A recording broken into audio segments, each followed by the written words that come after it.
Hi friends. అయితే ఒక రైల్లో ఇద్దరు తండ్రి కొడుకులు ప్రయాణం చేస్తున్నారు. అందులోనే ఒక యువజంట కూడా ప్రయాణం చేస్తుంది. ఆ కొడుకు తండ్రితో ఇలా అంటాడు, నాన్న ఏంటి చెట్లు వెనక్కి వెళ్తున్నాయి, గుట్టలు అన్నీ వెనక్కి వెళ్తున్నాయి అని వింతగా చూస్తూ నవ్వుతూ ఉంటాడు. అప్పుడు అక్కడ ఉన్న వాళ్ళు ఆ యువజంట వింతగా చూస్తూ ఉంటారు ఆ పిల్లవాడిని.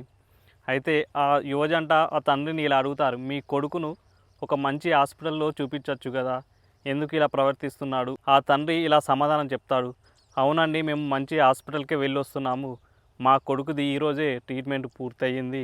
అయితే పుట్టు గుడ్డివాడు, ఈరోజే కళ్ళు వచ్చినాయి, అందుకే ఇలా చెప్తున్నాడు అని ఆ యువజంటతో ఆ తండ్రి ఇలా చెప్తాడు. చెప్పగానే వాళ్ళంతా అవక్కవుతారు. అయితే ఎప్పుడైనా గుర్తుంచుకోండి, ప్రతి ఒక్క వ్యక్తిని మనం చూసిందే విన్నదే నిజమని అనుకోవద్దు. ఎందుకంటే ఆ పిల్లవాడికైతే ఎలా ఉందో చరిత్ర, ఎవరికైనా వాళ్ళ సొంత జీవితంలో ఒక చరిత్ర ఉంటుంది.